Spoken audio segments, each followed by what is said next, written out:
কাশ্মীর নিয়ে ভারত পাকিস্তানের দ্বন্দ্ব নতুন কিছু না।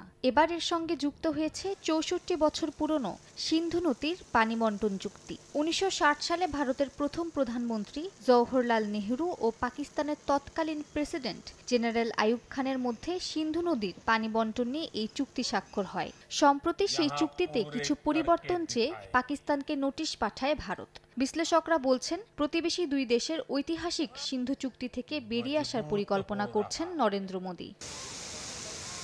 চুক্তি অনুযায়ী পূর্বাঞ্চলের ৩টি নদী বিপাশা, ইরাবতী ও শতদ্রুর উপর সম্পূর্ণ নিয়ন্ত্রণ থাকবে ভারতের। অন্যদিকে পশ্চিমাঞ্চলের সিন্ধু, চন্দ্রভাগা ও বিতস্তার পানি ব্যবহার করতে পারবে পাকিস্তান।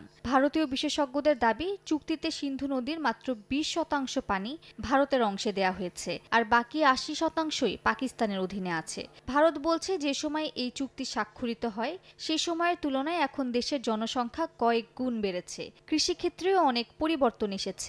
বেড়েছে ভারতের নদীর পানি ব্যবহারের প্রয়োজনীয়তা। চুক্তিতে কিছু পরিবর্তন এনে এই সুবিধা নিতে চায় নয়াদিল্লি।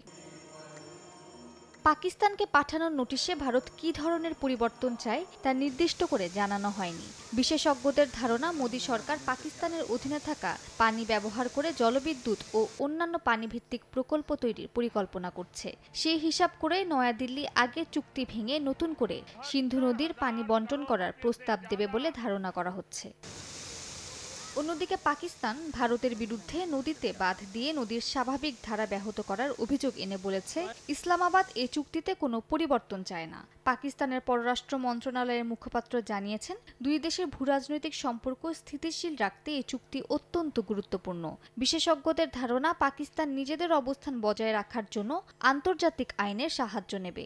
অন্যদিকে ভারত নিজেদের ভূরাজনৈতিক গুরুত্বকে কাজে লাগিয়ে নিজের উদ্দেশ্য বাস্তবায়নের চেষ্টা করবে।